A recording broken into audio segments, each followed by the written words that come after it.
Everyone in the mansion feared the rude millionaire wife, until the new maid finally stood up to her. The massive iron gates of Blackwood Manor creaked open as Maria stepped out of the old taxi. She clutched her small suitcase tightly, her heart pounding as she stared up at the enormous mansion before her. The building looked like something from a fairy tale, but not the kind with happy endings. Dark stone walls stretched high into the cloudy sky, and dozens of windows stared down at her like cold, unblinking eyes. Maria had traveled 300 miles for this job. At 22 years old, she had little work experience, but she needed money desperately. Her mother was sick back home, and the medical bills were piling up like autumn leaves. When she saw the job posting for a maid position at Blackwood Manor, the salary seemed too good to be true. Now, standing before this intimidating mansion, she wondered if she had made a terrible mistake. The heavy wooden door opened before Maria could even knock. A thin, elderly woman in a black dress appeared. Her gray hair was pulled back in a tight bun, and her face looked like she had forgotten how to smile years ago. "You must be Maria Santos," the woman said in a voice as cold as winter wind. "I am Mrs. Hartwell, the head housekeeper. You are exactly on time." "Good.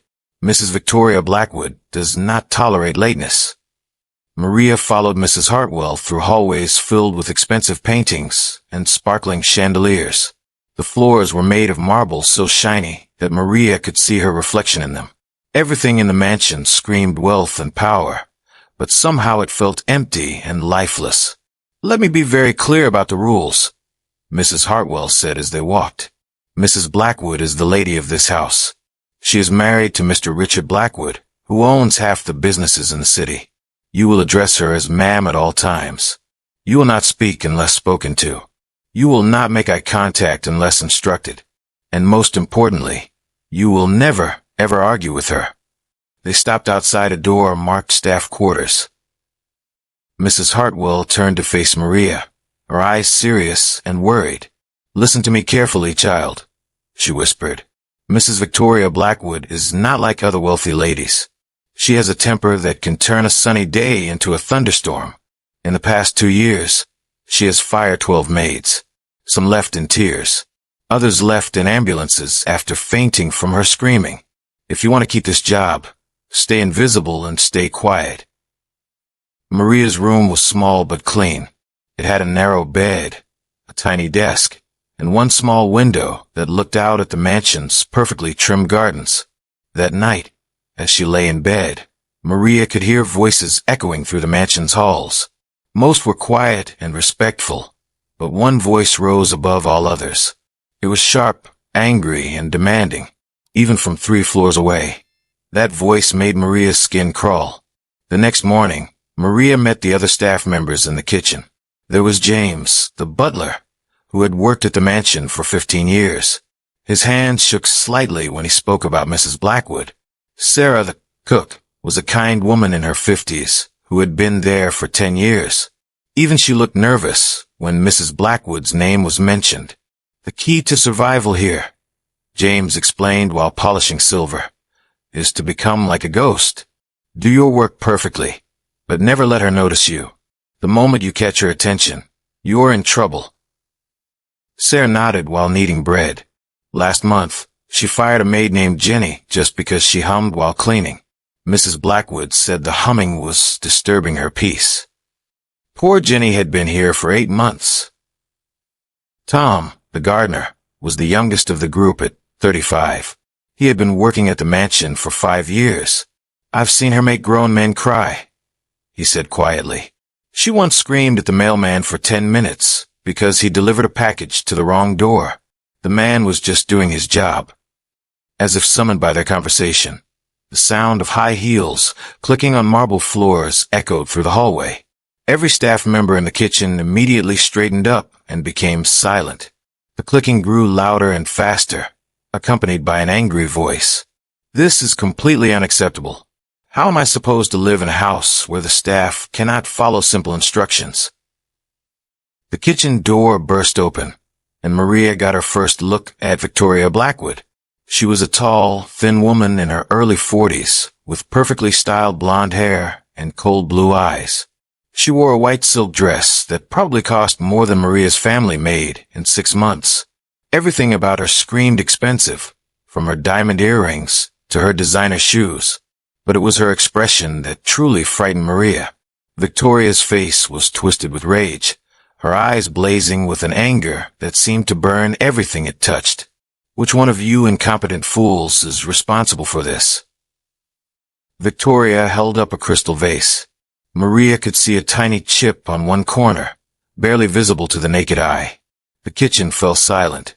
Everyone stared at their feet, afraid to make eye contact. I asked a question. Victoria's voice rose to a near scream. This vase cost more than any of you will make in a lifetime, and now it's ruined. James stepped forward slightly. Ma'am, perhaps it happened during yesterday's cleaning. Don't give me excuses. Victoria threw the vase to the floor, where it shattered into hundreds of pieces. I want to know who did this, and I want them fired immediately. Maria watched in horror as tears began to form in Sarah's eyes. The poor cook was shaking with fear, even though she spent all her time in the kitchen and had probably never touched the vase. Since none of you have the courage to confess, Victoria continued, you will all work extra hours this week with no additional pay. And if I find one more broken item, I'll fire half of you. Victoria turned to leave, then noticed Maria standing in the corner. Her cold eyes studied the new maid from head to toe, like a predator sizing up its prey. You must be the new girl, Victoria said, her voice dripping with disdain. What's your name? Maria Santos, ma'am, Maria replied quietly, remembering Mrs. Hartwell's instructions. Well, Maria Santos, let me make something very clear. This is my house, and these are my rules. You exist here only to serve me. You are nothing more than a tool, like a mop or a vacuum cleaner. If you break, I'll throw you away and get a new one. Do you understand? Every instinct in Maria's body wanted to fight back, to defend her dignity, but she thought about her sick mother and the medical bills waiting at home. Yes, ma'am. Victoria smiled, but it wasn't a kind smile. It was the smile of someone who enjoyed having power over others. Good. See that you remember it. After Victoria left, the kitchen remained silent for several minutes. Finally, Sarah began sweeping up the broken vase, her hands still shaking.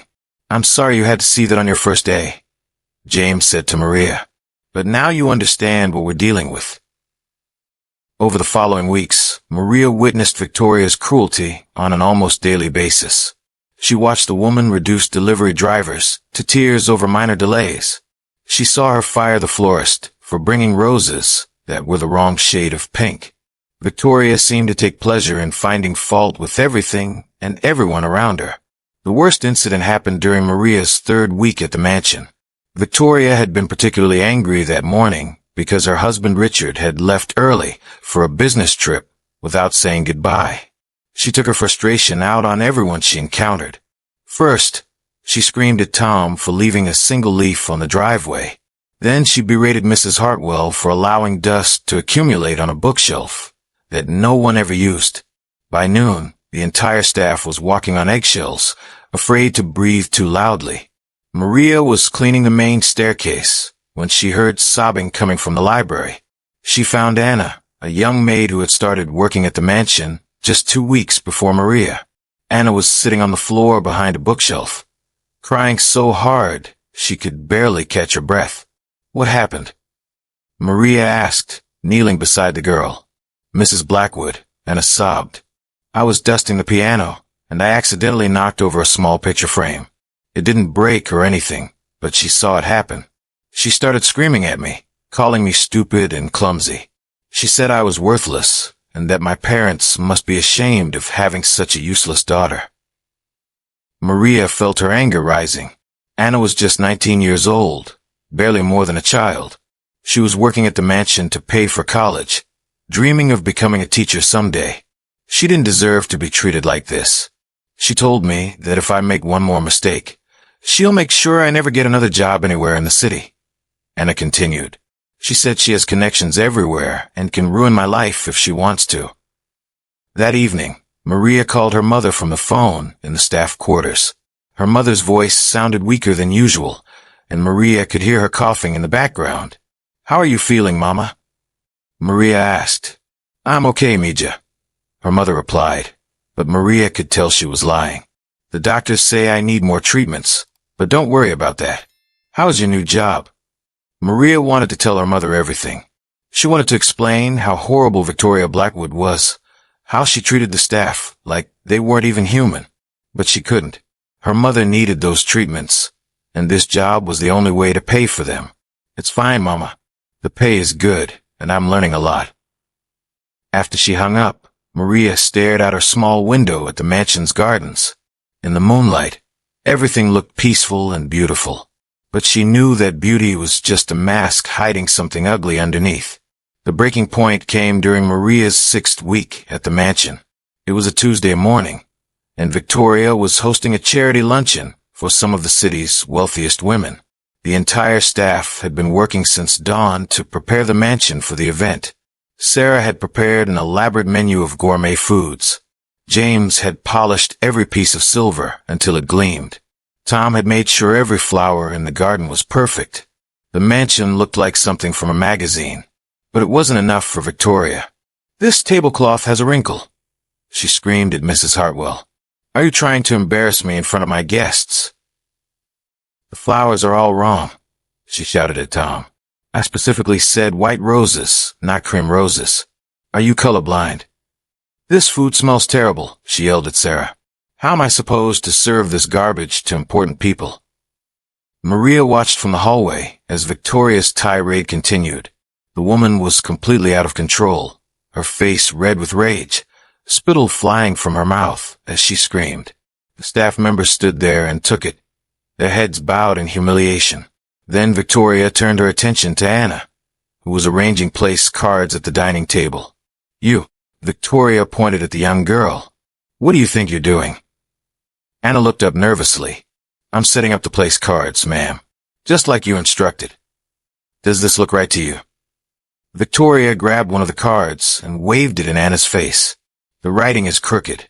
Everything is ruined because of your incompetence." "I'm sorry, ma'am," Anna whispered. "I can fix it." "Fix it?" Victoria laughed, but it wasn't a pleasant sound. "You can't fix anything because you're useless. You're a pathetic little girl who will never amount to anything." Anna's eyes filled with tears, but she tried to stay strong. "Please, ma'am, I need this job. I promise I'll do better." "Better?" Victoria stepped closer to Anna, her voice becoming dangerously quiet. "You want to do better? Then maybe you should learn what happens to people who disappoint me." Without warning, Victoria raised her hand and slapped Anna across the face. The sound echoed through the dining room like a gunshot. Anna stumbled backward, her hand pressed to her cheek, tears streaming down her face. "Let that be a lesson to all of you," Victoria said coldly. "This is what happens when you fail me." That was the moment everything changed for Maria. She had watched Victoria's cruelty for weeks. She had seen the woman humiliate, belittle, and terrorize everyone around her. Maria had stayed quiet because she needed the job, because she had bills to pay and a sick mother to help. But watching Victoria strike Anna was too much. The young girl was innocent, just trying to work her way through college. She didn't deserve to be hit like a disobedient animal. Maria stepped out from the hallway and into the dining room. Her heart was pounding, her hands were shaking, but her voice was steady and clear. "That's enough." The room fell completely silent. Victoria turned slowly, her eyes wide with surprise. No one had ever interrupted her before, let alone challenged her. "Excuse me." Victoria's voice was dangerously quiet. Maria took a deep breath and stepped forward. "I said that's enough. You have no right to hit her." Victoria's face turned red, then purple with rage. "How dare you speak to me that way? You're just a maid." "Yes, I am a maid," Maria replied, her voice growing stronger. "But I'm also a human being, and so is Anna, and so is everyone else in this room. We all deserve to be treated with basic respect and dignity." "Respect?" Victoria laughed harshly. "You want respect? You're nothing. You're all nothing. I own this house, and I own all of you." No, you don't, Maria said firmly. You may own this house, and you may pay our salaries, but you don't own us. We're not your slaves, and we don't have to stand here and let you abuse us. Victoria's eyes blazed with fury. You're fired. Get out of my house this instant. Fine, Maria said. But first, let me tell you something. You think having money makes you better than everyone else. You think being rich gives you the right to treat people like dirt. But you're wrong. Maria looked around the room at the other staff members. They were all staring at her with a mixture of fear and admiration. Even Mrs. Hartwell, who had seemed unshakable, was watching with wide eyes. You know what I see when I look at you. Maria continued, turning back to Victoria. I see a miserable, lonely woman who has nothing in her life except money. You have no real friends, no one who genuinely cares about you. Your husband spends most of his time traveling just to get away from you. You're so empty inside that the only way you can feel powerful is by hurting people who can't fight back. Victoria's face was turning an alarming shade of purple. How dare you? I'm not finished, Maria interrupted. You want to know what real strength is? It's Sarah, working 2 jobs to support her grandchildren after her daughter died. It's Tom, sending half his salary to his disabled brother. It's Anna, working here while going to school so she can build a better life for herself. It's Mrs. Hartwell, who has dedicated 15 years of her life to keeping this house running perfectly. Maria's voice grew passionate as she continued. These people have more character in their little fingers than you have in your entire body. They work hard, they treat others with kindness, and they face their problems with dignity. You just throw money at everything and expect the world to bow down to you. The room was so quiet that Maria could hear the grandfather clock ticking in the hallway. Victoria stood frozen, her mouth hanging open in shock. No one had ever spoken to her this way before. You know what the saddest part is? Maria said, her voice becoming gentler. You could choose to be different. You could choose to treat people with kindness. You could use your wealth to make the world better instead of making everyone around you miserable. But you won't, because being cruel is easier than being kind. Victoria finally found her voice, but it came out as a whisper. Get out. I'm leaving, Maria said, but not because you're firing me. I'm leaving because I choose to leave. I'd rather be unemployed than work for someone who has no respect for human dignity. Maria turned to the other staff members. You don't have to put up with this. You're all good people who deserve better. Don't let anyone convince you that you're worth less because you don't have money. As Maria walked toward the door, she heard footsteps behind her. She turned to see Anna following her, tears still streaming down her face, but with a determined look in her eyes. I'm coming with you, Anna said quietly. Then Sarah stepped forward. Me too. I've had enough. One by one, the other staff members began to move. Tom nodded at Maria and headed for the door. Even Mrs. Hartwell, after 15 years of loyal service, straightened her shoulders and began to follow the group. You can't all leave. Victoria screamed. I'll sue you. I'll ruin all of you. James paused at the door and turned back to his former employer. Ma'am, with all due respect, you can't ruin people who have already found their dignity. As the group walked through the mansion's front door, Maria felt a weight lifting from her shoulders. She didn't know what would happen next, where she would find another job, or how she would pay her mother's medical bills. But she knew she had done the right thing. Outside the mansion gates, the staff members gathered on the sidewalk. They looked at each other uncertainly, suddenly realizing the magnitude of what they had just done. What now? Anna asked, her voice small and scared. Maria smiled at the young girl. Now we find jobs where we're treated like human beings. Mrs. Hartwell stepped forward, her stern expression softening for the first time since Maria had met her. I have connections throughout the city. Good families who are looking for experienced staff. People who understand that respect goes both ways. I've been thinking about starting my own catering business, Sarah said thoughtfully. Maybe this is the push I needed. Tom nodded enthusiastically. I know several estate managers who have been trying to hire me away from the Blackwoods for years. James straightened his tie and smiled.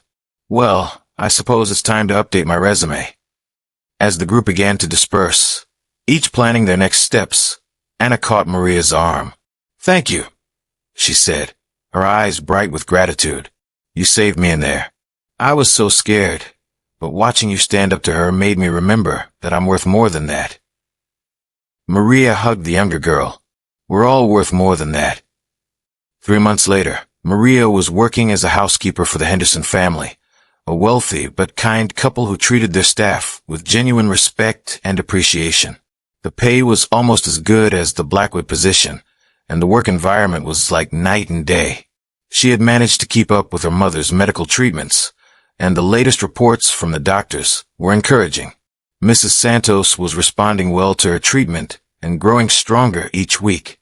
One afternoon, while Maria was dusting the Hendersons' library, Mrs. Henderson came in with the local newspaper. Maria, you might find this interesting, she said with a smile, handing over the paper. The headline made Maria's eyes widen. Blackwood Manor staff shortage continues. Millionaire's wife unable to keep household help.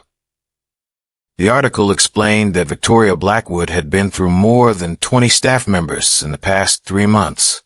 Word had spread throughout the domestic service community about her treatment of employees, and she was having difficulty finding anyone willing to work for her. The mansion has been partially closed, the article continued, as Mrs. Blackwood has been unable to maintain full household operations. Sources close to the family report that Mr. Richard Blackwood has been spending increasing amounts of time at their other properties, rarely visiting the main residence. Mrs. Henderson watched Maria's face as she read. Did you know her? Maria folded the newspaper carefully. I worked there briefly. It wasn't a good fit. Mrs. Henderson nodded knowingly. I've heard stories about Victoria Blackwood. Money can't buy happiness, and it certainly can't buy respect. You have to earn that. That evening, Maria called her mother to share the good news about her health improvements. As they talked, Maria thought about the lesson she had learned at Blackwood Manor. Standing up for what was right hadn't been easy. It had meant losing a job she desperately needed and facing an uncertain future. But it had also meant keeping her dignity and self-respect. More importantly, it had shown her that one person's courage could inspire others to find their own strength. Maria never saw Victoria Blackwood again, but she often thought about her. She wondered if the woman had ever learned to treat people with kindness, or if she was still alone in her big mansion, surrounded by wealth, but empty of the things that really mattered. Sometimes the hardest battles aren't fought with weapons or armies. Sometimes they're fought by ordinary people who simply refuse to accept that cruelty is normal. Sometimes the greatest victory is just looking someone in the eye and saying, "No, this is not okay." Maria had learned that real power doesn't come from money or status. It comes from knowing your worth and having the courage to demand that others recognize it too. She had found her voice in that mansion, and she would never lose it again. The mansion still stood on its hill, as imposing as ever from the outside. But inside, the silence was different now. It was no longer the silence of fear and submission. It was the silence of emptiness, of a woman who had driven away everyone who might have brought warmth and life into her cold, beautiful prison. And somewhere in the city below, former staff members were building new lives, treating each other with kindness, and remembering that dignity is something no one can take away from you unless you let them.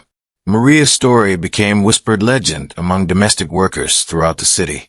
The young woman who stood up to Victoria Blackwood and walked away with her head held high. The maid who reminded everyone that being poor doesn't mean you have to accept being treated poorly. Years later, when Anna graduated from college and became the teacher she had always dreamed of being, she would tell her students about courage. She would tell them about a young woman named Maria who taught her that sometimes the bravest thing you can do is simply refuse to be treated badly. And in quiet moments, when Anna faced challenges in her own life, she would remember the sound of Maria's voice in that dining room, steady and strong and absolutely certain. That's enough. Because sometimes, That's all it takes to change everything. Someone willing to say those two simple words. That's enough. What did you think of this story? Did Maria's courage inspire you? Or do you think she should have handled the situation differently? Have you ever had to stand up to someone in a position of power? Share your thoughts in the comments below. If you enjoyed this story and want to hear more tales of courage, redemption, and human drama, don't forget to subscribe to Beyond Yesterday and hit that notification bell. We bring you compelling stories that explore the depths of human nature and the power of standing up for what's right. Until next time, remember that your dignity is worth more than any job, and sometimes the bravest thing you can do is simply say enough.